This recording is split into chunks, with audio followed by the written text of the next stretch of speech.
Yo, what's up boys? Nandito na naman tayo para maghandog sa inyo ng isa na namang makabuluhang tech tips. At pinatangako ko sa inyo na wala kayo ibang makukuha dito, kundi tips lamang. Siyempre, kasama natin dito ang Asus Top Gaming LC2 360 ARGB CPU cooler. Para pag-usapan kung paano pumili ng tamang CPU cooler para sa iyong gaming rig. Kaya naman, tara na at simulan na natin to. Ang una natin kino-consider para angkop ang ating CPU cooler, syempre, basic aesthetics muna tayo. Titingnan mo muna, of course, kung bagay ba sa setup mo yung itsura niya. Parang pumipili ka lang ng jowa. Big boys and girls na tayo, kaya alam na nating palaging subjective and personal preference yan. So, kung ikaw ay mahilig sa black, gray, and silver color schemes, baka magustuhan mo din ang design nitong LC2 360 ARGB. Modern and industrial looking siya na may swabing pa RGB lights. Design-wise, perfect siya pag pinartner mo sa Asus Top Gaming din na motherboard, graphics card, and case tulad nito. Bira kasi siyang bumagay sa design ng ibang brands para sa akin. Unless same sila ng color scheme tsaka ng character. Pero siya nga pala, may dalawang uri ng CPU cooler ka na pagpipilian. Una ay ang air cooler. Ang air cooler ay gumagamit ng heatsinks and fans combination para mag-transfer ng heat na galing sa CPU papunta sa hangin. Usually, mas cheap sila, mas madaling i-install, at mas reliable sa liquid coolers. Pero yun nga lang, syempre, mas bulky, louder, and heavier sila. Suitable sila actually sa karamihan na CPUs, lalo na kung non-overclockable or moderate TDP lang ang nag-generate ng CPU mo. Included nga yan usually pag kayang bumibili ka ng CPU. Yan, basta in general, more heat pipes and larger fans mas kayang i-handle ang mataas na TDPs. At ang pangalawa ay itong liquid cooler or all-in-one liquid cooler. Liquid coolers tulad nito ay gumagamit ng closed-loop system of tubes, pump or water block, radiator, and fans para i-circulate yung liquid na dumadaan sa copper plate niya na in contact sa IHS ng CPU. And i-dissipate nito yung init. Kabaliktaran ng air cooler, ito ay mas mapresyo, harder to install, and less reliable than air coolers. Pero syempre, mas compact, lighter naman ito para sa mga motherboards, and quieter ang operation nito. Suitable ito para sa mga high-end CPUs na may mataas na TDP or kung overclockable na CPU ito. Alright, next thing to consider is the size. Size matters. Pagka ganitong AI o liquid cooler, kailangan mo i-check yung size and dimensions ng water block, radiator, and yung fans nito. Tapos, titignan mo kung papasok ba sa clearance ng case at hindi siya mag-i-interfere sa ibang components mo sa loob, tulad ng motherboard, GPU, or ng RAM. Kaya the best talaga pag same brand ka all the way para sigurado ka na sa compatibility, tulad nitong Asus Gaming GT502 case na to. Kasi, i-consider mo din dyan yung airflow, ventilation ng case, number and configuration ng case fans mo, kung ilan ba yung papasok, ilan ba yung palabas. Make sure na magpipit yung CPU cooler mo, mapa-air or liquid cooler, dyan sa case, para iwas gastos sa pagbili ng bagong case or yung iba, pag hindi nagpit yung CPU cooler nila, nilalagay nila yung di na nilalagay yung side panel, kumbaga. Pagka hindi talaga kasya, yatapesan pa nila yung yung case, nilalagari.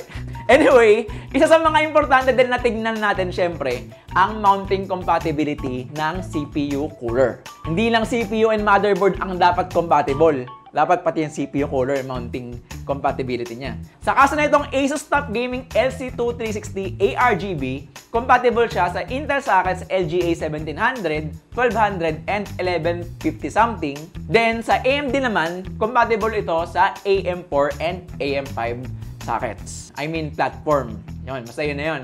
Tapos, dahil addressable RGB ang meron nitong cooler na to, make sure na may 3-pin ARGB header ang motherboard nyo. Baka kasi putulin yung isang pin ng 4-pin RGB header nyo eh. Magkaiba ng voltage yun. 12 volts yun. Yung 3-pin, 5 volts lang. RGB Fireworks Edition ka bigla doon. Para makapili ka ng wastong cooler para sa CPU mo, ang importante mong dapat tignan ay kung ano ang TDP or Thermal Design Power ng CPU mo. Pakikita mo yan usually sa support page ng mga CPU na brand, mapa Intel or AMD. Ito yung indication ng maximum amount of heat na nade-generate ng CPU under typical workloads. I-check mo ngayon kung kulang, match, or sobra ang TDP rating ng tinitignan mong CPU cooler. Pero yung ibang manufacturers ay hindi palagi nag-i-include ng TDP guidelines dun sa mga product page nila. Tulad nga nitong sa Asus. So, sa kaso na itong Asus Top Gaming LC2 360 ARGB, walang nakalagay na TDP rating ito. So, kaya ka nanonood ngayon, syempre, para malaman mo ang kanyang thermal performance, ang kanyang cooling capacity. So, dito na pumapasok ang testing natin. Pero bago yan, isa din sa mga rason kung bakit ka pumipili ng cooler kasi yung CPU na binili mo ay walang kasamang cooler, di ba? High-end ka na kasi. Alam mo na yung ginagawa mo. Tulad ng CPU na pagtitestingan natin nito, which is the Intel Core i5-13600K na may 14 cores and 20 threads. Tapos, 5.3 GHz ang kanyang max turbo frequency and ang kanyang TDP rating ay 125 watts base and 181 watts max. Yan yung TDP na sinasabi natin. Yan. So, sa wattage na yan, talagang hindi nga ito mapapanamig ng isang normal na CPU stock cooler. So, nakasalbak naman ang ating CPU at mounting ng CPU cooler dito sa ProArt C790 Creator Wi-Fi motherboard. Sa ginawa kong testing, ang ambient temperature ko ay 27 degrees Celsius and naka-enable yung Asus Enhanced Memory Profile 2 sa BIOS. On idle, mabisang na malamig ng LC2 360 ang Intel Core i5-13600K sa temperature na 35 degrees Celsius na may spike up to 46 degrees Celsius. Siguro dahil nag-a-update sa background ng Windows 11 eh. On gaming naman, while playing, isang oras yon ng Counter-Strike 2, 61 degrees Celsius ito on average na may spike lang up to 68 degrees Celsius. Which is pasok sa ideal temps ng CPU na may load. While on full load naman, using Cinebench Multicore 10-minute throttling test, nag-average siya ng 85 degrees Celsius and nagmamax lang siya ng up to 87 degrees Celsius, which is considered acceptable and ensures stable performance and longevity.